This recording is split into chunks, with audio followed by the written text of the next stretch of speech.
No.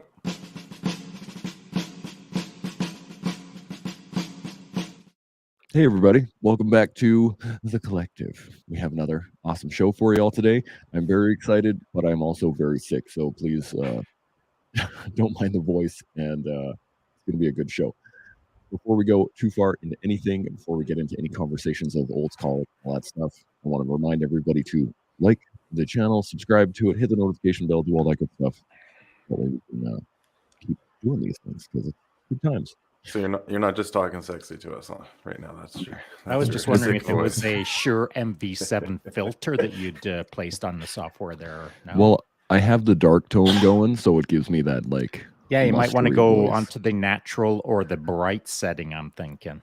Okay, well, I can do that, but it's still kind of it's still it's better rough than listening to your nose. Okay, well, there you go. So Dane, look at that. Terran, good to see you guys. Good to have you on here. Very excited. Any thoughts, any questions, anything off the top of your guys' head that you guys want to discuss? Or otherwise, I have a number of topics that we can dive into.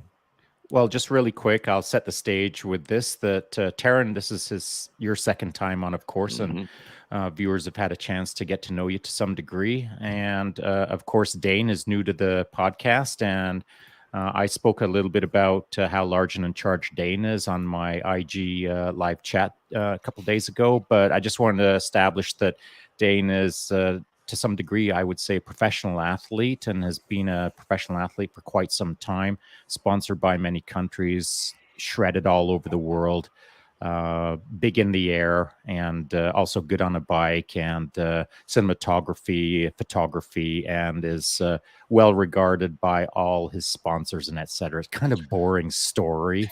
All around awesome. To some degree, like all around boring dude. So there you go. Dane, anything to add to that?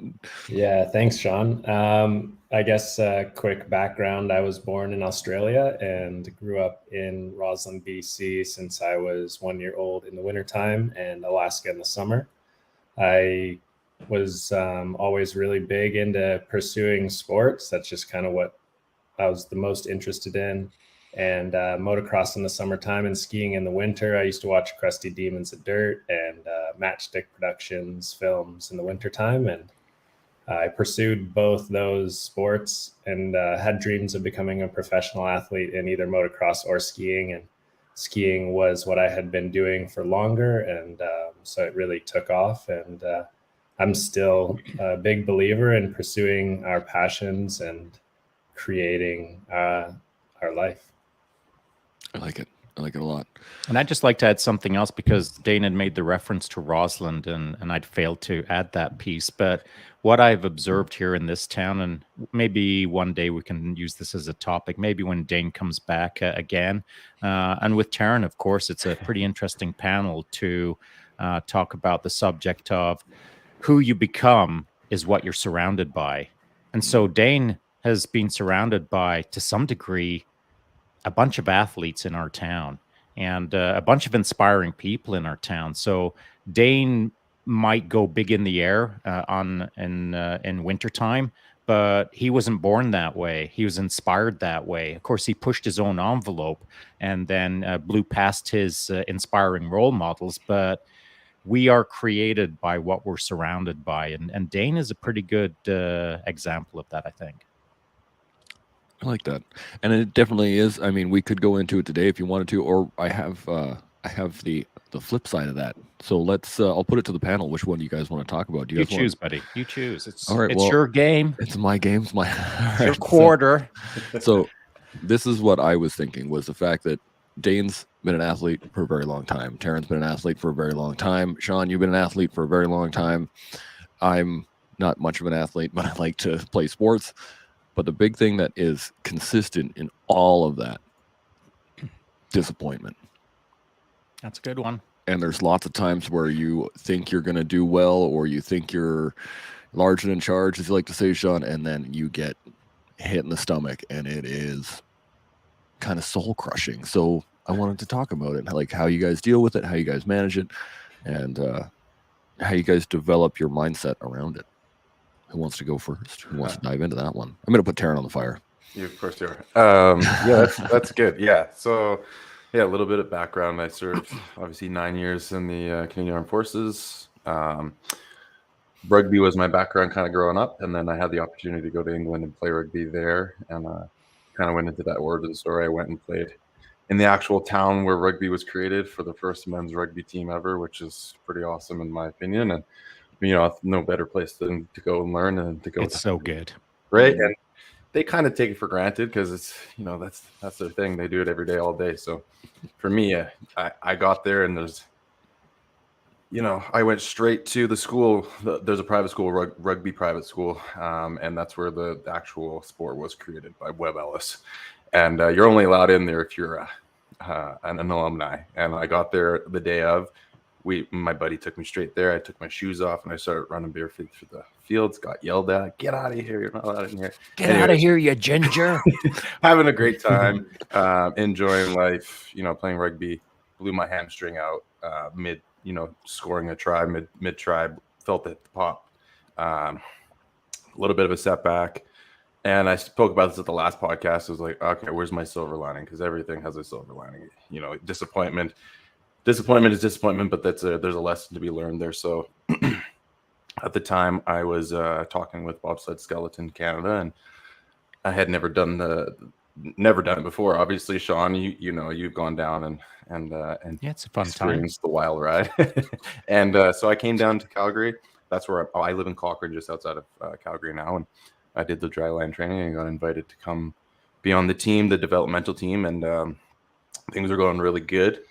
I was there from 2014 to 2018, which at that time, just a mixture of being an infantry soldier for so long, up he sees me down, hitting the ground all the time, knees, back, everything kind of just taking a toll. And then eventually I found out that both my patella tendons were both torn from the inside out. So that was a full on stop. I was on the next gen, the next gen program to be in the next Olympics, the next quarter, which would have been, I think 2021 at that time or something around there. So didn't really get the chance to, get to that start gate at the Olympics, but it kind of gave me, disappointment, but also again, okay, where's the silver lining for me in this? So for me, it was a lot of almost this. Then the pandemic happened. I had both knees operated on at the exact same time. And I'm grateful for the surgeons out in Banff. That's where I went to get my surgeries done. And at that time, pandemic happened. Not sure what was going to happen. Put on a lot of weight. Put on about you did. 60. You got after it. Yeah, 65 pounds. I started enjoying the food.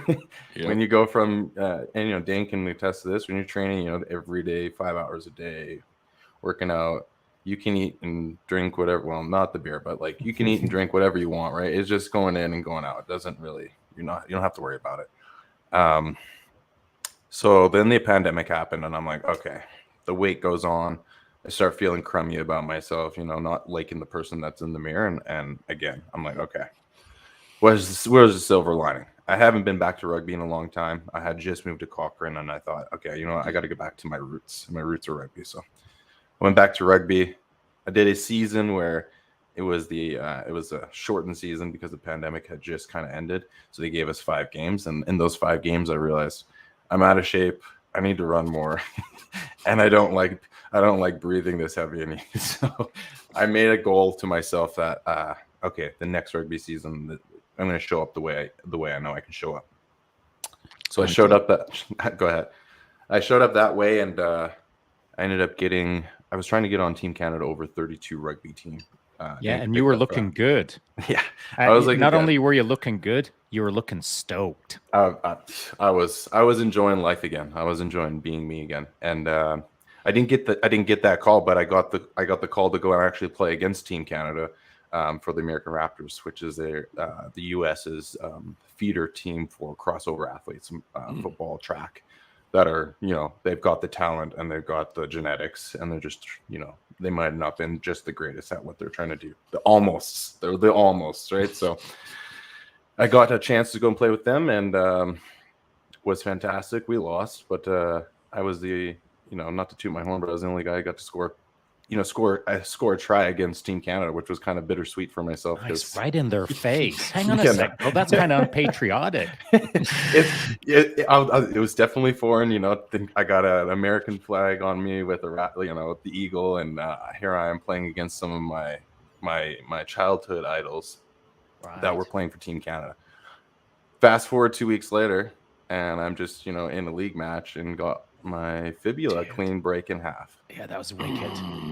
So I put all that time and effort in to losing. At this point, I was probably down 50 pounds by that point, and I'm like, man, this is a setback. Like, this is gonna suck. My trainer came out and she's like, I think it's broken. And I said no, and I stood straight up and fell back down. I said, okay, I think you're right. So at that point, I reevaluate. Took the day, went to the doctor, got him to just assess everything, and he said, yeah, it's a break, but it's not both. It's a clean break through the middle, as he would describe it, as the best kind of break you could ask for, because there's no ligament damage, there's no joint issues. Just let it heal on its own. So I mentioned this before. I took a day and then rented a scooter, got some crutches, and I was in the gym 2 days later, and we go right back at it. That was my disappointment, but my disappointment quickly turned into, okay, I'm done being the almost. I'm going to figure out a sport here now at this point in my life where I can go all in, and it's in my control. And I think I can't remember who's Satch. I don't know if Satch is watching right now, but I was watching something that he said a couple days ago where he said he likes to be in control of everything that he's doing. Mm-hmm. And a lot of times with team sports, you're not in control. It's a group effort, but this is where I can take control of what I'm doing. And fast forward 9 months later, I stepped on stage 60 pounds lighter, took a second place in my first ever bodybuilding competition, and I think the biggest takeaway was the people that I met, and the positivity that I gained from it. It wasn't even about the accolade or proving something to myself. It was the bigger picture of just getting people around me that were like-minded, had the positive mindset, that wanted to see me do better and see themselves do better. The positive ROI. That's kind of what I gained from that. Yeah, and you freaking crushed it, pal. I mean, you did. You crushed it. It was awesome to watch. I totally and thoroughly enjoyed it. It's a nice it's really nice to be able to see that there's disappointment and then there's a silver lining, and that the moment you're looking for that silver lining, you can apply it into the next phase of whatever it is you're doing, right? And I think that's a great tool to utilize. I would say, and Shaun, you mentioned this before. One of my aha moments was, the actual river bike and getting in the cold water. I had done a Wim Hof seminar on a weekend seminar, and I just wanted to kind of see what it was about. And it doesn't matter your crap day. You get in the water, it immediately resets everything. And that was kind of my push forward. That was my really big push. When I broke my leg, I couldn't get in the river for, I don't know, a couple days because I didn't have a waterproof boot. So my friend, she had seen that I wanted to get in the water. She brought me over. She's a little accident prone, so she brought me her waterproof boot over, and I got in the river, and that was it. My mindset changed from pity me and get down on myself to, all right, let's just get back at it. And really, like, if you're listening to this and you don't know much about it, or you do and you haven't done it in a while, you got to go and do some cold water therapy. It's better than the cup of coffee. Even though I'm drinking a coffee right now, it is better than a cup of coffee. It changes everything for you. Perspective. Yeah, I don't know if Shaun would call that coffee, but you've got a container full of hot and brown. Yeah. Yes, sir. Well, let's hit Dane. What do you think? Some of your disappointment, some of the big hits that you had to take, but also how did you get through those? How did you manage the feelings of it? Well, I feel like I've been pretty lucky and gifted in life for sure. And a lot of the things that I've done have definitely worked out. And listening to Terrence and some of his setbacks and injuries, I've been very lucky on that front as well. I've had a few injuries over the years, but only one season ender. I dislocated my hip and was helicoptered out of the backcountry long lined. Dang. And yeah, that was definitely a tough time for me for sure. And coming to the realization that my season was over and the dreams that I had were not going to happen. I was filming for X Games that year. It was a backcountry video contest, and I'd always wanted to be in X Games super bad. And this was my first opportunity, and lightning struck, so to say. So there was some complications that can come along with that injury, which would be necrosis. So that's death of the bone, basically. Mhm. And that was very heavy for me because I was just like, freaking out that I was going to have a hip replacement early in life and all this kind of stuff, which never materialized. And it was a tough time, but, in the long term, those periods are actually relatively short. It was about 3.5 months, and then I was surfing on the Baja. So it was a pretty quick recovery, but at the time, I definitely struggled mentally. Otherwise, if I think back on different situations, like the periods where I was disappointed was when I would be very emotionally invested in something, like if I really wanted to win a contest. And, there was a point I was around 15 years old, or maybe I was 16. I had just moved into the adult category at a Crested Butte Big Mountain contest. I'd won it 3 or 4 years in a row as a junior, and I was leading up to the last run. And I just made one little mistake, and they docked me super hard. And I ended up in third, and I just totally threw a fit as a young kid, super emotional. And people still come up to me and remember that to this day, which is pretty funny. But yeah, it's like really depends on how emotionally invested you are in it. And now I find that as I've gotten older, you do run into more challenges because, life continues, and you're not just a kid growing up and things are, working out for you. You're now an adult and you're running into new challenges. Maybe, your career is getting a little long in the tooth. You need to change. You have personality adjustments to make, all kinds of different aspects. So that's where really the personal growth comes in. And when it comes down to disappointment, it's really about, I think, managing expectations and just staying a little bit more consistent emotionally so that we're never over the top on any one situation, and just being able to pivot when something happens. If you run into disappointment, it's like, okay, what can I do next? How can I learn from this? What's the next step? How do I keep moving forward? Mhm. Absolutely. Shaun, you got any points to round us off on points of your disappointment? Yeah, it's pretty fun to listen to other hard charging athletes because we've all been in the game of disappointment and managing disappointment. I mean, that's what it means to be an athlete. There's no smooth sailing. There's peaks and valleys, there's ebbs and flows, and there's some bumps and bruises. And I think that's why some of my favorite people are hard charging athletes, just because they've lived enough of life, the good and the bad, on their own little personal journey, that they're pretty well-rounded and deep-thinking people, in my opinion. Now, I'm going to take disappointment and I'm going to change it up a little bit because I was categorizing all the different disappointment moments in my life, and I was running out of brain. My brain had been filled with all of the disappointments, and it was leaking out into my headphones. The list So is what too I, long. yeah, and that's just my personal. So what I would like to do is just twist it up a little bit and talk about another form of disappointment that I've had in the past. And this is the one that stings me the most. It always has my entire life, and even more so to the day. reflecting back, of course, if I'm tying into the conversation we had on the podcast yesterday with that panel, we were talking about regret at one point, and how literally there was a podcast started to do your best.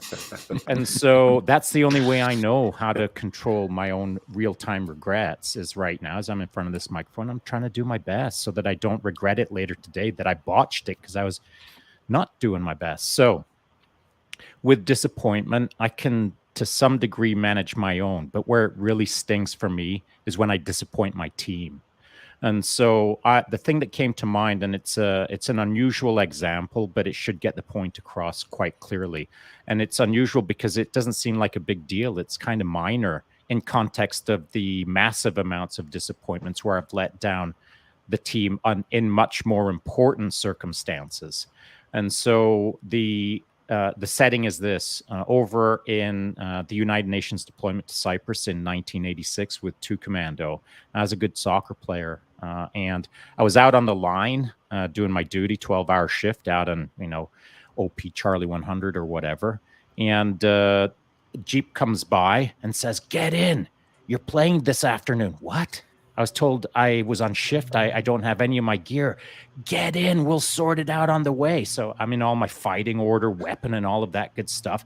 We're charging through the neutral zone up towards the British camp so we can play against the Brits. And it's the big final. And there's a lot of competition going on between the UK and Canada in that moment. It's for all the honor. Yeah. And so I end up having to, someone says, take his shoes. Like a player that was there to play takes his shoes off and they're given to me because I was, again, a good player. And now I'm wearing like size 11 cleats and I'm like a size 9. And every time I'd go to kick the ball, as I was sprinting down the field, before I'd kick the ball, I'd have to, at one step in front of my kick, I'd have to tap my toe into the dirt to sink my toes into the end of the boot in order to kick the ball the way I wanted to slice it or whatever. So I'm introducing a new protocol in order to even freaking run in these shoes.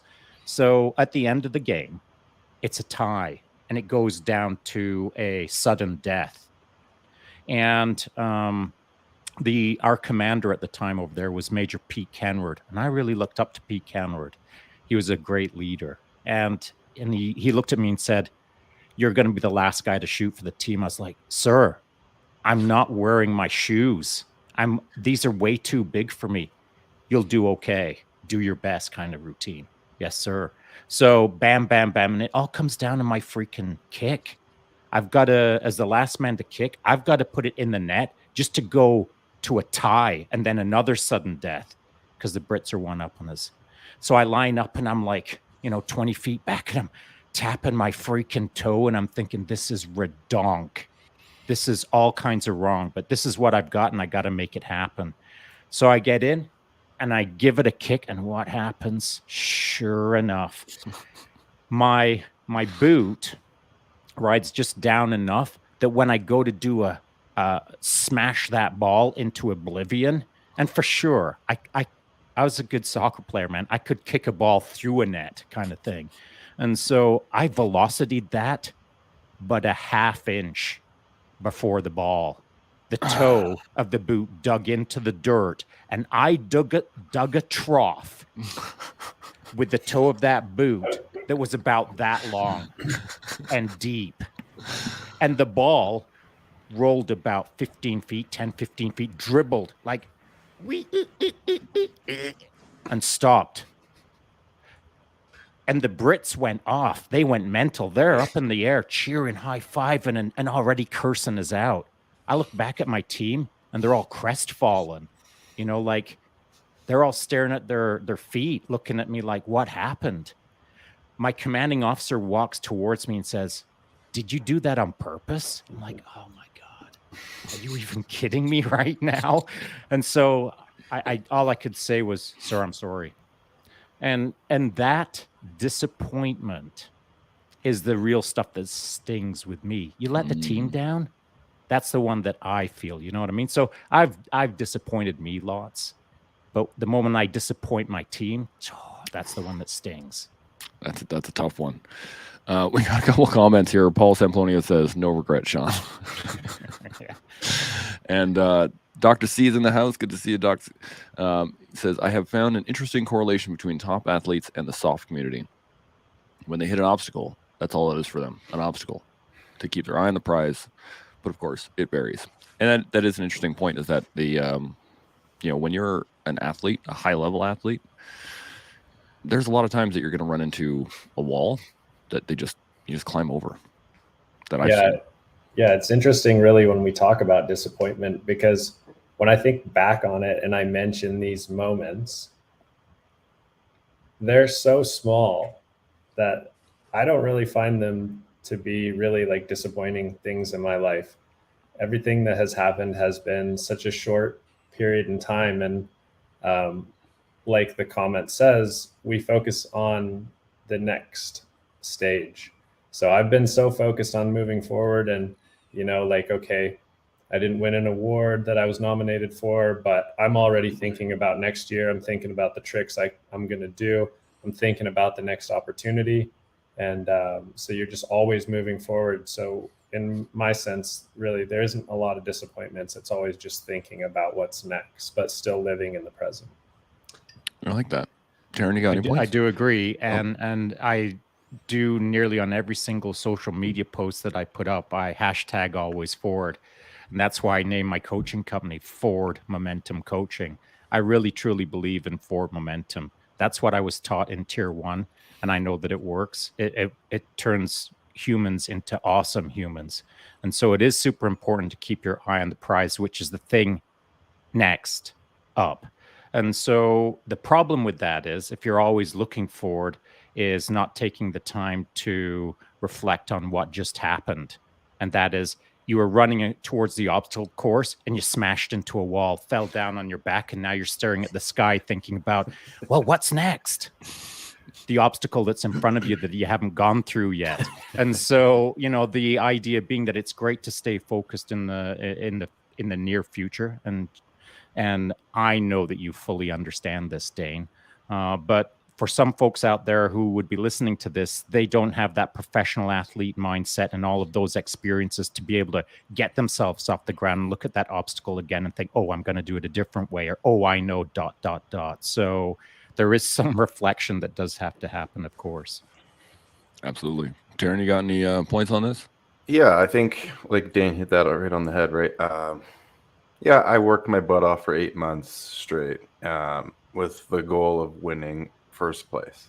But winning first place would have been great. Yeah, thanks for the trophy, thanks for the medal. See you later. Achieved, goal done. Check mark. Losing, I learned way more about in the losing than you do in the wins, because like Dane said, it's just an obstacle. I'm like, okay, I lost. I went and asked the judges for their feedback. And I think on the athlete side of things, usually those losses come at, you have a bit of a window, but between, either it's your next circuit race or it's the end of the season. So you've got, off season to kind of sort your stuff out. Got my feedback from judges and I'm like, okay, heard you. We're moving on. We're going, bigger shoulders. Roger. We're going to build the shoulders. It's not oh man, setback. Okay, I didn't win. I got to reevaluate what I'm doing in sport. Is this the right thing for me? It's like, no, I heard what he said. I'm going to take this and living in the moment. Like, I'm not thinking 3 weeks down the road. I'm not thinking 5 months down the road, especially even with sports. Like when skeleton, for example, that was my sport. That's it's prolonged gratification, right? You're training for X amount of time for 1 minute of glory, right? Like it's relatively quick in the grand scheme of things. You're working 5-6 months, however long it is, and then boom, you're done. And you either achieved it or you didn't achieve it. So for me, with going into bodybuilding, it's like there's not really these benchmarks every week where you're racing and you're getting confirmation, or you're learning where you can or can't improve. It's like you just have to focus on the day of and what the obstacles are that present you on that day. Don't think about like, okay, in 3 weeks I'm cutting my carbs down and this is going to start to get real crappy. Like, I'm just thinking about it. peak week, for example, peak week, for those that don't know, that's your week where you get the most shredded you can possibly get. And you take out your carbs, you take out a lot of the fats, you're drinking a lot of water, a lot low sodium. You're just kind of pushing your body to the absolute extreme. And if I'm to think about what's going to happen the next day, man, that sends you into a spiral. I literally, my mindset was, okay, what's this hour going to look like? What do I have to do? And just taking those obstacles on as they present themselves right in the moment and not thinking too far forward on them. Yeah. Yeah. I like that. If I could say Absolutely. one more thing on this. Dive in, man. So when I became a professional skier, the first year was kind of like a introductory year. People got to know who I was. And the next year I won Best Male Performance and Breakout Performer at 2 prestigious film awards in the ski industry. And at that point I was a major deal. It was like, okay, I'm going to go out and win this every year. You know, I'd come from a background of winning all the big mountain contests, and in motocross, I was also a top rider. So naturally, I'm thinking I'm going to go win this award every year. And going forward, I was nominated many times, and I always would get beat out by 2 of my main competitors. And it got to the point where I was like, okay, maybe I just won't win it again. And it was actually 2 winters ago now. I was having trouble with my sponsor for like 3 or 4 years, and it was really coming down to the wire. And I went out that winter like, okay, I'm going to put in the best performance I can. I'm going to put in as much effort as I can, because I'm not going out laying down, you know? And I went out every day and I pushed hard, and I just stuck with the process with no expectations other than I'm doing what I do and I'm going to do it the best that I can, because I don't want to go out knowing that I could have done better. So I gave it everything I had, and very surprisingly, but not given the effort, I actually ended up winning the award again 15 years later, which was absolutely incredible and super emotional for me. And ironically, the next winter, I wasn't able to find a sponsor. So this last winter, I've been making the pivot and doing more filming activities. I'm really pushing the cinematography side and starting up my business there. And it doesn't mean that I wouldn't continue being a professional skier if the opportunity came about again. But it really points to the fact that it's really about just continuing. And there will be a point where we're going to run into an obstacle. And that can be frustrating, can be demotivating, can be a lot of things mentally. And it's okay to go through that for a period of time. You know, for me, it was like 3 to 4 years of major frustration with my sponsor and really banging my head against the wall. And then when it finally came to that tipping point, I was fully ready to make that change. I'd been working on myself mentally, emotionally, and was ready to pivot. And the filming aspect has been going really well. And I find that things are, like, for me, emotionally in a much better position now than over the last 4 years. And I think that it really goes to show how making personal adjustments and continuing to move forward can really open up expansion for oneself. And so it's okay to go through it. And then from there, you really want to move forward and find that the world actually is open to you and is willing to give you plenty of opportunities. I like that a lot. There's a lot. Yeah. And it's a great point in the fact that it's not really the world that's against you, right? It could feel that way when you're in the middle of that disappointment cycle, but it's really not. It's just, it's you against you, really. Tanya's got a great line here in reference to your getting into the truck there, Shaun. To paraphrase Mean Girls, get in, loser. We're playing Tier 1 football. I know it's, Mean Girls is kind of a mean movie, but it does raise an interesting social commentary point, and that is sometimes that's just the way life is, man. Mm-hmm. I mean, get on the truck or pick up the pace. And I mean, no one wants to hear it, but when you're falling behind, you've got two choices: get on the truck or pick up the pace. And there's no duck dodging and diving it. It's a binary choice, but no one wants to hear it. And you know who definitely doesn't want to hear it is athletes who've been in the game for a while, who think that they have set a certain velocity that they're comfortable with. And then some guy says to them, "Are you kidding me? Freaking pick up the pace." And so that's what we all need to hear from time to time, me included. And everyone that I know needs to hear it from time to time. Oh, you think you're going hard? Pick up the pace. Because we've always got another extra gear in us. Where we fail to execute against that extra gear is the conviction aspect, whether you want it bad or not. And that always comes down to, well, what am I even working against? Why am I even doing this? And so to Dane's point, I'm sure we could spend the rest of the podcast teasing out the details of why Dane initiated on such a hard charging effort to try and grab that win again. There's lots of reasons that it could be, fascinating reasons. The fact remains that he found the conviction, whatever it was that caused it. He executed it 100%, we'll call it, and got the result that he wanted. Now, disappointment. How does it all come to play? Not meeting our expectations. And so if Dane wants the win and he doesn't win, then he's got to manage that disappointment. And the disappointment will come about if Dane trained really, really, really, really hard and he gets third.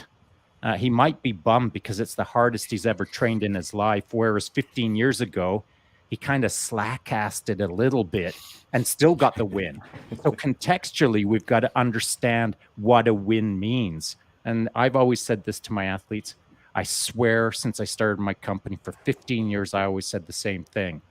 When this conversation came up, I'd shrug my shoulders and say, man, I don't care if you got third or 33rd. It doesn't matter to me. And it shouldn't matter to you because you got what you got. That's the outcome. That's what you deserved.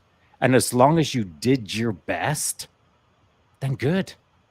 Third, cool. That's what you deserved because you did your best.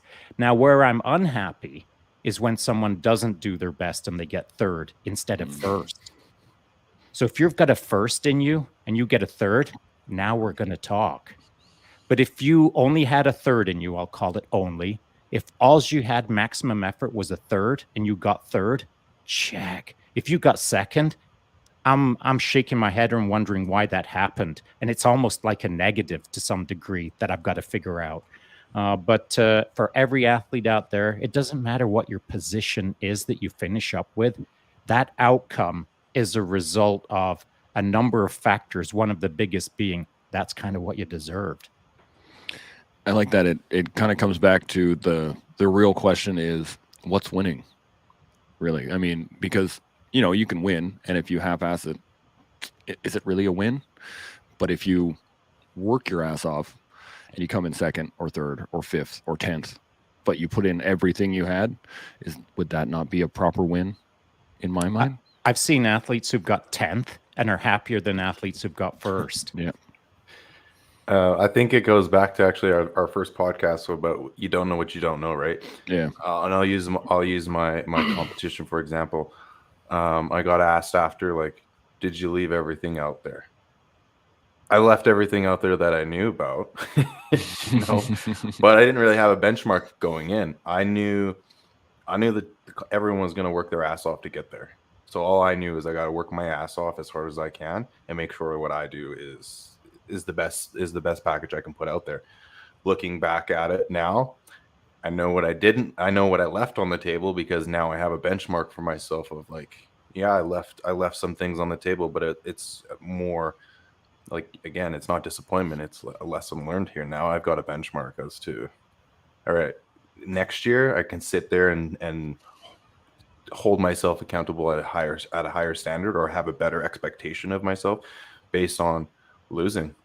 And that's what it comes down to, based on losing and learning from the shortcomings, doing your best every day kind of thing, right? Like now I know I got to get bigger shoulders. I got to get a little more meat on the Boulder bones. shoulders, pal. Pick And up we the are. boulders. Operation Boulder Shoulders is in There you full go. effect right now. So it's it's you don't know what you don't know, right? I love that.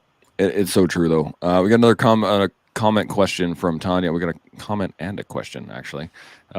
She says, I'm not alone in how I tended to dwell and be buried by disappointment. Once I learned the skills and how to contextualize and be with that sensation, I became able to separate effort to outcome, which is, I think, exactly what we're talking about. And then she asked this question. How would you navigate situations where you encounter hockey dads dressing down their kids and you're able to exert leadership long term, as in they're teaching the next gen, how to mishandle disappointment? So what I'm catching from this, Tanya, is that when you see people that are overly aggressive in their deportment when it comes to their kids, either winning or losing, jacking up their kids. Yeah. So which is totally uncool, of course. Yeah, 100%. You got any thoughts on how to, if you were to see that? Yeah. If I hear it or see it, and I'm not a hockey dad. We're not hockey players, and therefore the term, I understand it, but I've just never been in that scene. But I've been in lots of scenes like it. And when that starts going down, as long as I can do it in a way that doesn't embarrass the dad in front of his kid. So you got to find the right timing. And it's not a matter of grabbing him by the ear and pulling him off to the side. Timing is everything. But eventually, the delivery of the message generally has to be along the lines of, hey, man, that's kind of uncool. And I mean, you can do it a whole bunch of ways. You can say it in a bunch of different vectors. But effectively, that's the message that you got to get across is, hey, man, figure out a different way to run your program. Mm-hmm. I think it really comes back down to the fact that the parent is the one that's disappointed. It's right. It's not that they're disappointed in the kid and their performance. It's that they're disappointed that they didn't get to perform. Right. And I think a lot of that is a lot of the hockey dads or soccer moms or the people that are super aggressive about their kids playing sports is the fact that they're already disappointed that they didn't get to do it when they were young, or they didn't put their best in when they were young. Right. So it's a external proxying their own disappointment into their kids, which is horrific in my mind. That's bang on. It was literally the same thing I was thinking, to be honest with you. I've got a 4-year-old daughter who's just started rugby this year, and I don't care what she does. I'm just happy to see her, on the pitch with a ball in her hands running around. If she's whatever she wants to do, she wants to have a temper tantrum while she's doing that, that's fine. They got to learn them themselves. And like you said, I think a lot of that comes down to just projecting your own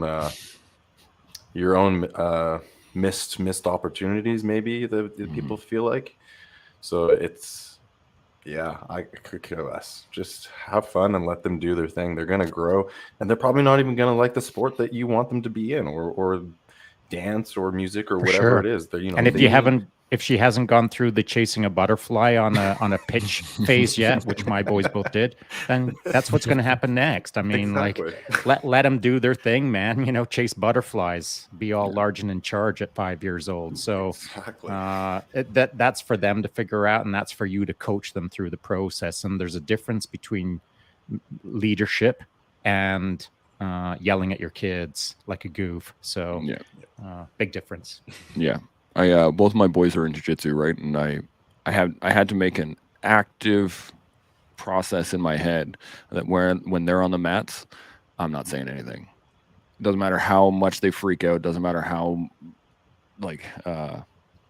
upset they get about a particular thing. I'm not going to engage them until they either come off the mats, in which case I'll talk to them. But I'm going to let their coaches and their instructors work with them through the problem, because it really is, it's a personal issue and they have to get through it eventually on their own. But if I just start immediately jumping into them on the mats and being like, oh, you got to do that, and you got to be, it negates all that, I think. Well, their ability to manage the scenario that you just described is extremely uncommon on a sidewalk. True. And it's called looking at your kids, maybe acting out a little bit, and trusting that there's a bunch of good people on the mats / the sidewalk that are there to coach them through that process. The BJJ mats are not the world. So you can do that because you have faith in the good coaches on the mat that they're going to give maybe even better guidance or leadership or what have you in that moment than you're capable of, 100%. irrespective of how smart or good you are as a dad. I mean, the message when it's delivered by another human other than the parent sometimes has a little bit more stiction. And so you can allow that to happen because there's a process right in front of you that you know works, but that's not how the sidewalk works, or that's not always how the soccer field works. And so it's a bit of a different scenario, but the spirit of what you're saying is correct, that it shouldn't be our job to dive straight in there and solve all of the problems. And definitely if you have the opportunity to have other adults shape the moment, that really is a benefit. Yeah, 100%. Dane, did you have a thought? I saw you sidling up to the mic a little bit ago. Did you have anything you wanted to add? Yeah, I mean, I don't have any kids, so I can't say I've got a lot to say on this topic, but I think when it really comes down to it is each person's personal growth. So if a parent is really, being a little too aggressive with their kid, there's so much going on there in the parent that they have to work on. So I would really just say that it's all about personal growth for the parents, and they have a lot to learn when it comes to communication and expressing their feelings and emotions. Yeah. 100%. And so as part of that, how does that parent learn that? Well, not through magic. And apparently osmosis doesn't work for them. So there's that. So, how does a parent get better at it? Well, hopefully someone slides up next to them and says, "Hey, buddy, how you doing? Your shoelace is undone. Oh, now that I've got your attention, let's talk." And so I think that's kind of our responsibility to some degree, not get up in anyone's face or not try to change anyone's world or anything like that. But I mean, this is not a solo journey for any of us. And so if you see things going a tiny bit sideways, and if you feel that the timing is right, and if you feel that the message that you're going to pass on is going to be helpful and you do it appropriately without being a goof, then, I mean, we got to interact in these kind of moments. And I'm not trying to be a parent for anybody else's kids, but if I see another parent struggling and I think I can help them quietly off to the side, then I'm going to make an effort. I like that. I like that a lot. We got a quick question from Doc C, and I think this is going to be great. It says, to stir up things a bit, what do you think of everyone getting a ribbon to minimize disappointment? Well, I'll use the biggest wooden spoon to stir this pot, and it's like, I don't agree with it at all. There you go. Any other thoughts on that one, Terran? Yeah, what do you think? Yeah, like how do you improve if you're just giving? And this is my personal opinion. People will disagree. That's fine. How do you improve if you're just giving somebody, hey, thanks for showing up, here's your participation medal? What does that achieve? That just shows them, okay, well, I can kind of do my best and I'm still going to get rewarded for it, which at the end you're not evolving to be a better athlete, in my opinion, on that side, because you're still getting something to show your hard work or lack thereof, and because a participation medal is just that, right? You're just participating. So I'm a firm believer, like, you gotta have adversity, you gotta have stern talks, you gotta get the obstacles, you gotta feel the down, the regret, or the disappointment in order to move forward. Dane kind of said this earlier, and I think it kind of goes back to just athletes in general. A lot of our pushing over or past obstacles is the inner work that you're doing mentally, and like, how am I growing as a person to look at the situation with the half glass full mentality versus the half glass empty, right? Mm-hmm. And Dane put his work in and busted his butt, and he was willing to put that time and effort in, but he didn't win for 15 years. He didn't get that award for 15 years. So what made him go for 15 years and decide, okay, you know what, we're still going to try and get this award? It's the inner work. It's the self-reflection and looking in yourself in the mirror and saying, okay, like, how do we get better as an individual? And I think a lot of times people don't do that, but the parent is a great example of that, right? They're projecting their shortcomings or their almost moments on their kids, when really they should probably be looking at themselves in the mirror, figuring out why they're acting this way, right? 100%. Dan, you got a thought? Yeah, I definitely don't agree with participation ribbons, though I would be curious, like how far out is one talking? We're so bent over, say, like the top three, right? If you're not first, second, or third, like, what are you? Or if you're not first, you're last, kind of thing. And, there's a ton of amazing athletes and people in the world. And, if you look at, say, pro motocross as an example, there's 30 to 40 professional athletes on the gate. And the main focus is on the top 3 guys, and that's all you really pay attention to. But the top 10 guys, the top 30, even the top 40, like those are all insanely fast, super disciplined people. So I don't think everybody needs a participation award. We do have to put in the work, and we do have to work towards our own goals. And it really comes down to your own personal achievements, right? Like if you got 10th place and you feel really good about it, then that's awesome. That's for you. That's your own person. And then, I guess just realizing that you have a lot of greatness in you, even if you haven't achieved those top spots. So it would kind of be more around the thought process of like the society, as far as like, getting top 3. There's so much focus on that. And maybe people aren't feeling that good about themselves if they're not in that top spot. But it's like, hey, you still have a lot of greatness inside you, and you've done really well, and keep working towards your goals. Yeah. I heard I heard an announcer at one point. They were talking to somebody during the Olympics. I think it was a sprinting event, and this was many years ago, but I can't remember exactly where it was from. But they were saying, oh, I came in 4th, and I ran a really hard race, and it's not really where I wanted to be, but is what it is. And the reporter was like, you do realize that you're the 4th fastest person in the world, right? Like out of 8 billion people, you're in the 4th spot. And you could see it in his head go like, oh yeah. Like so it completely reframed how he was looking at the win. I think it's a great point, is that, the top 3 is something that is looked at as, hey, they're on the podium. Great. But when you're, especially at high level athletes, you're the best of the best of the best. Yeah, and you're like, say top 40 in the world, right? Like there's how many billion people in the world, and you're top 40, like that's still insane. And then to be a top 3 is obviously super crazy. Like you are the master of the craft, but don't let that take away from your success if you're not on those on the podium. 100%. Well, that's right, Dane. And you know how you get to be top 40 in the world? You pursue number 1. Mm-hmm. No one's pursuing number 47. No, except maybe 48. you pursue number 1. Number 48 pursues number 1. Yeah, that's what happens. Yep. And that's the beauty of sports. That's why I love working with competitive athletes. That's why I love hanging out with competitors, because in order to compete, you've got to chase. And in order to chase, you've got to make mistakes. And along the way, you learn a few things. And then 5, 10, 15, 20 years later, the things that you've learned as an athlete, no regular non-athletic person can understand. Competitive athletes just live a fuller life within themselves. Never mind the world that they travel in, whatever sport they're in.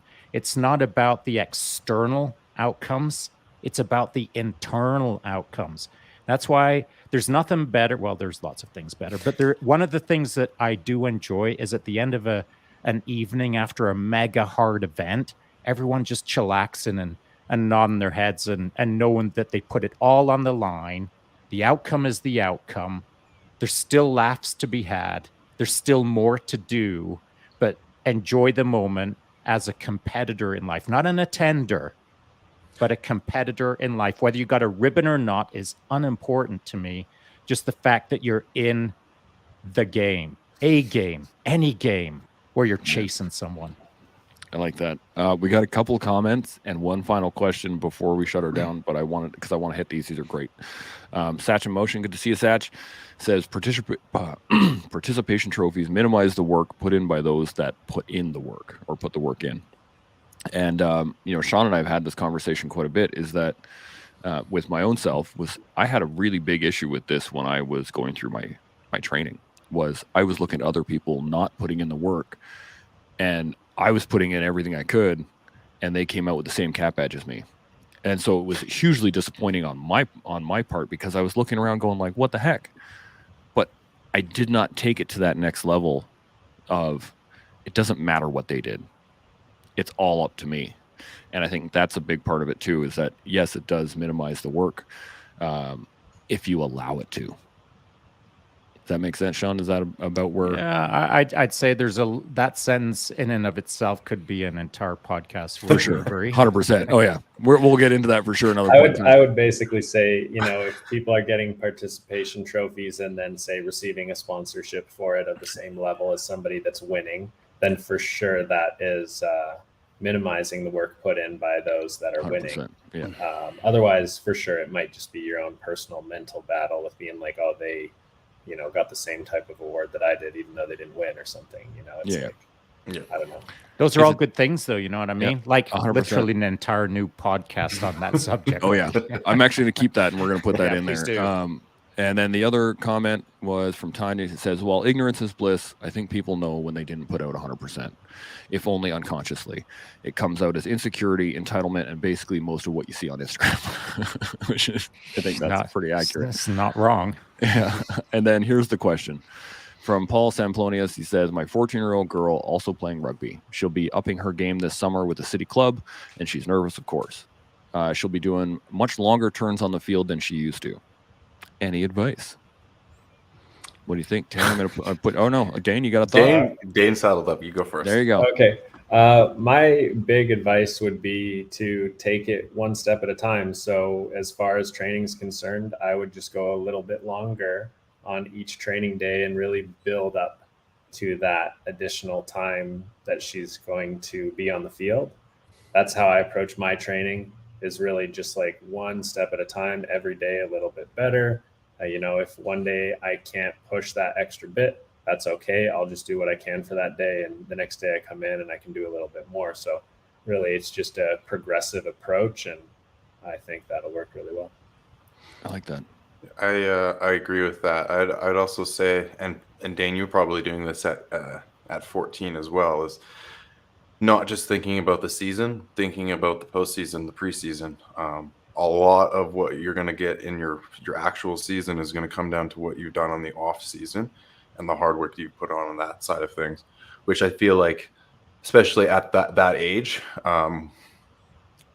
you kind of, if you want to get better, regardless if you're at the Olympic level or you're just at the club level, whatever the sport is, the discipline, there's no right or wrong time to start. Like now, if she's ready, if she wants to start upping her game, then she needs to start upping it off the field just as much as she is on the field as well.